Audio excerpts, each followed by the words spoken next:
আসসালামু আলাইকুম এভরিওয়ান, আমার নতুন আরেকটি ভিডিওতে সবাইকে স্বাগত। বন্ধুরা, আমাদের মাথায় কমন একটা বিষয় আসে। কখন আসে? যখন দেখি আমাদের সামনে একটা বিশাল বড় বিজনেসম্যান, কোটি কোটি টাকার মালিক, বা আমাদের আশেপাশে বিশাল বড় বড় কনস্ট্রাকশন তৈরি হচ্ছে, বিশাল বড় বড় বিল্ডিং তৈরি হচ্ছে। তখন কিন্তু আমাদের মাথায় একটা প্রশ্ন আসে যে ওরা এত টাকা কোথা থেকে পায়, বা এরা তো এত টাকা কোথা থেকে কামায়। তো আজকে আমরা এই ভিডিওতে এই কমন চিন্তার ডা মানে এই কমন প্রশ্নটা মানে জানবো যে ওরা কোথা থেকে এত টাকা ইনকাম করে। তো আমার চ্যানেলে যারা নতুন তারা অবশ্যই আমার চ্যানেলটা সাবস্ক্রাইব করে দিবেন এবং বেল বাটনটি বাজিয়ে দিবেন। আর যারা সাবস্ক্রাইব করে রেখেছেন তাদেরকে অসংখ্য ধন্যবাদ। তো বন্ধুরা, আপনাদের মতন কিন্তু আমারও এই প্রশ্নটা আমার মাথায় আসে। তখন আমি চিন্তা করলাম যে আসলে ওরা এতগুলা টাকা কিভাবে ইনকাম করে। তো আমি একটা সমাধান বের করছি। আমি চাচ্ছি আমার জীবনে এটা প্রয়োগ করতে। প্লাস আমি আপনাদের সাথে শেয়ার করতেছি। আপনারা আপনাদের বাস্তব জীবনে প্রয়োগ করার চেষ্টা করবেন। তো আমি আপনাদের সাথে একজন লোকের নাম বলব। আপনারা সবাই চিনেন, বাংলাদেশ ক্রিকেট দলের একজন প্লেয়ার সাকিব আল হাসান। তো আমি লাস্ট যতটুকু জানি উনি এখন ৪০০ থেকে ৫০০ কোটি টাকার মালিক। তো আপনাদের কাছে একটা প্রশ্ন, উনি কি এই ৪০০ থেকে ৫০০ কোটি টাকা যে ইনকাম করছে, উনি কি ক্রিকেট খেলে ইনকাম করছে? হ্যাঁ, ধরলাম আমি সে ক্রিকেট থেকে ভালো টাকা ইনকাম করছে। কিন্তু ৪০০ বা ৫০০ কোটি টাকা কি শুধু ক্রিকেট খেলে ইনকাম করছে? অবশ্যই না। তিনি কি করে ক্রিকেট খেলার পাশাপাশি আপনারা কিন্তু ভালো করেই জানেন। কিন্তু আমরা কিন্তু আমাদের বাস্তব জীবনে সেই মানে তাকে কিন্তু অনেকেই ফলো করেন। কিন্তু তার প্র্যাকটিক্যাল জীবনটা কিন্তু আমরা কেউ ফলো করি না। যেমন সে ক্রিকেট খেলার উপর কিন্তু সে নির্ভরশীল না। সে কিন্তু তার ই-কমার্স প্রতিষ্ঠান আছে, স্বর্ণের বিজনেস আছে। তারপরে কি আরো মানে বিভিন্ন ধরনের শোরুম উদ্বোধন করে, বিভিন্ন ধরনের এড করে। তার কিন্তু অনেক কাজ। আপনারা কিন্তু জানেন সে মানে খেলা শেষ করেই কিন্তু সে বিভিন্ন ধরনের কাজে চলে যায়। সে কিন্তু এক কাজের উপর কিন্তু সে নির্ভরশীল করে না।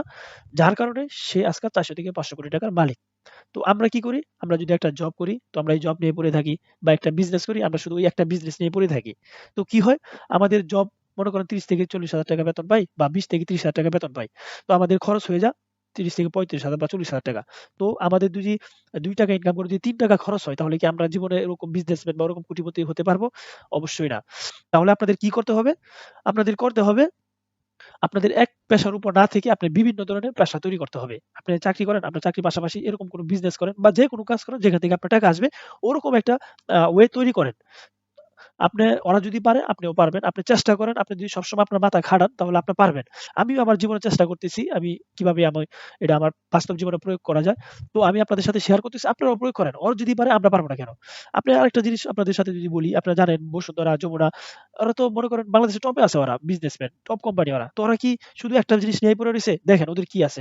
ওদের কি নাই? আপনার লবণ থেকে শুরু করে চাল, ডাল, টিস্যু, মানে ফ্রিজ, মোটর, মানে মোবাইল থেকে এভরিথিং যা আছে সবকিছুই আছে ওদের।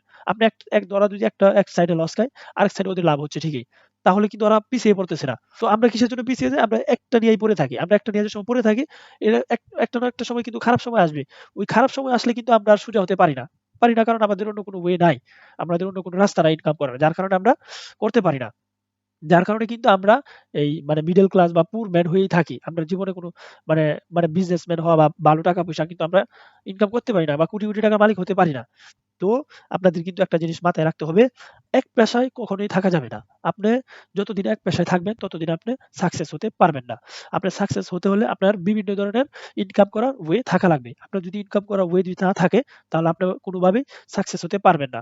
এটা আপনি খাতায় লিখে রাখতে পারেন।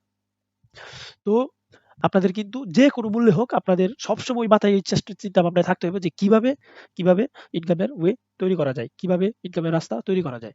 তো আশা করি আমার এই কথাটা আপনাদের মাথায় রাখবেন, বা আপনারা অনেকেই কিন্তু সাকিব আল হাসানের ফলো করেন। কিন্তু তার ক্রিকেট খেলা দেখে কিন্তু আনন্দ করেন। কিন্তু তার বাস্তব জীবনটা কিন্তু আমরা কেউ ফলো করি না। আমরা যদি বাস্তব জীবন ফলো করতাম, তাহলে উনার মত না হলেও আমরা কিন্তু এখন আ ৫০ লাখ, ১ কোটি, ২ কোটি টাকা মালিক হতে পারতাম। সম্ভব ভাই।